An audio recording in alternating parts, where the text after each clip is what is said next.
I'm doing something rather crazy today. I have my bag packed as if I'm going somewhere, yet I don't have anywhere to go. I figure I can go down to the Amtrak station and see if I can go anywhere. That is weird, isn't it?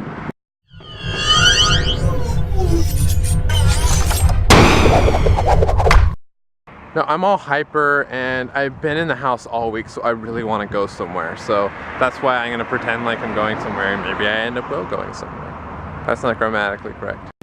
I've been on spring break for a while and it doesn't actually feel like I've been on break just because I've been hanging out by my apartment and I haven't really gone and done anything.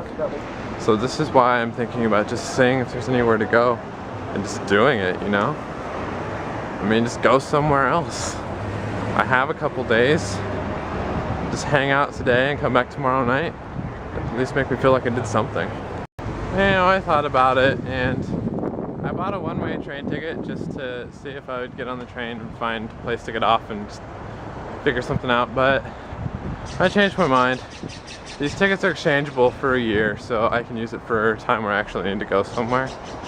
I just think it's kind of foolish for me to just randomly go off somewhere without a plan, so I'll try to figure something fun to do for the weekend, and then when I actually have a pretty good set for what I want to do for a trip, then I'll go ahead and use the ticket. It turned out to be just a beautiful day outside. The mixture of clouds from the storm that just passed through and the sun, it really just looks breathtaking. I'll show you in a minute. But it's just the really positive air. And despite the fact that I ended up not going anywhere today, I'm still going to try to make the most of this weekend, and I urge everyone to do the same. Especially for those like me who are just at the tail end of their break.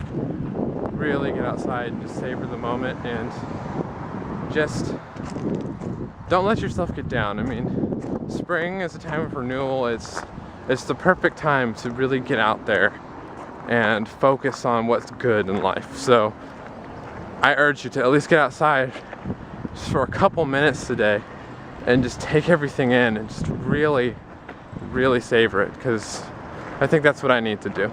Seriously though, look at that. Isn't that just amazing?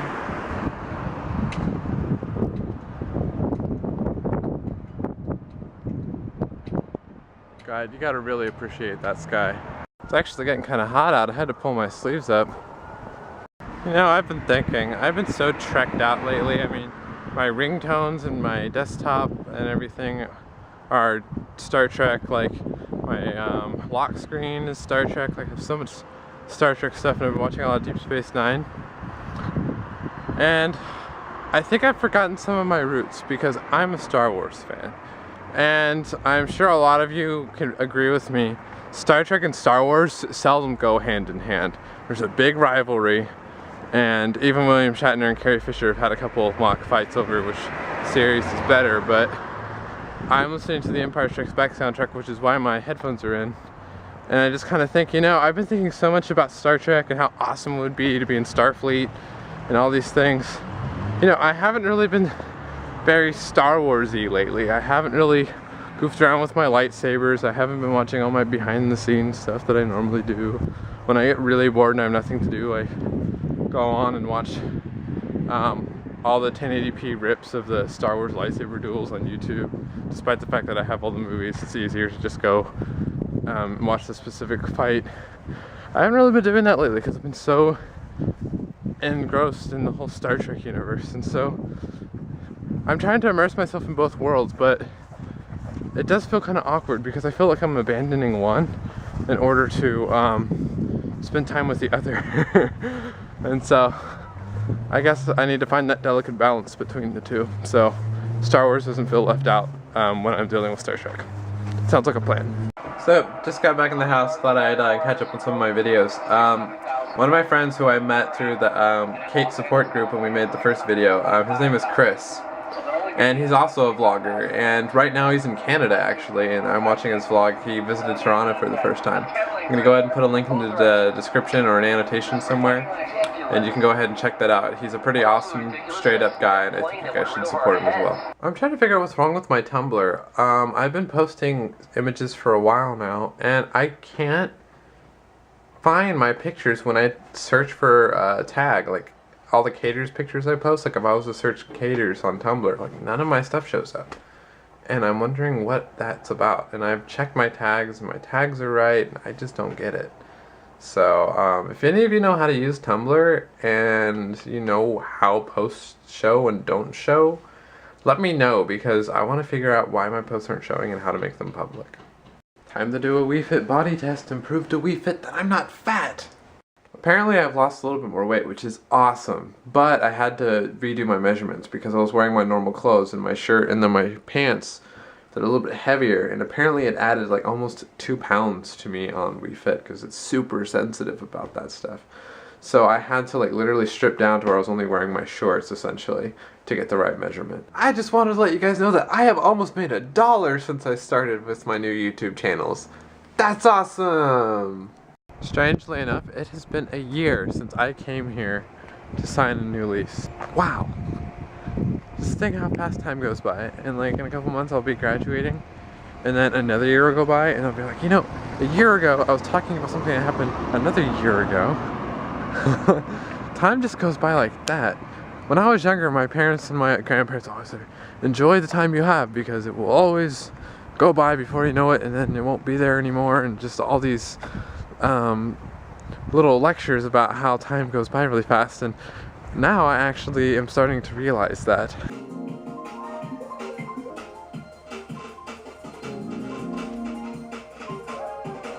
I'm trying to figure out what to do for dinner, and one of the places that I used to go a lot was Carl's Jr.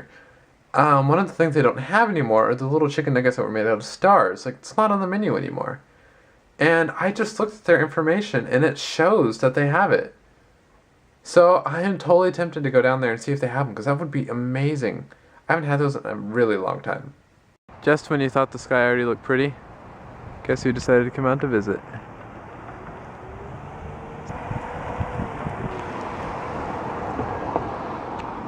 It's the moon. Isn't that amazing? Soon I will have a black cat, and his name will be Salem Saberhagen. Not having a pet, obviously, has always been hard for me. But when I do eventually get my black cat named Salem, it's going to be epic. Now, obviously, I picked Salem because I grew up watching Sabrina the Teenage Witch, and having a black cat named Salem just seems right to me. It just seems like something I have to do. And believe it or not, black cats are the least adopted cats.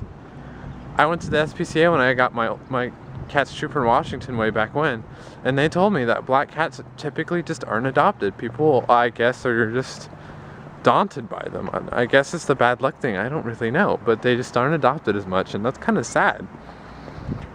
Which makes me want to adopt a black cat that much more. So that is my next cat, Salem Saberhagen. We will meet in the future. I've never seen the sky this blue. I am not joking. Got my food, gonna put on Boy Meets World.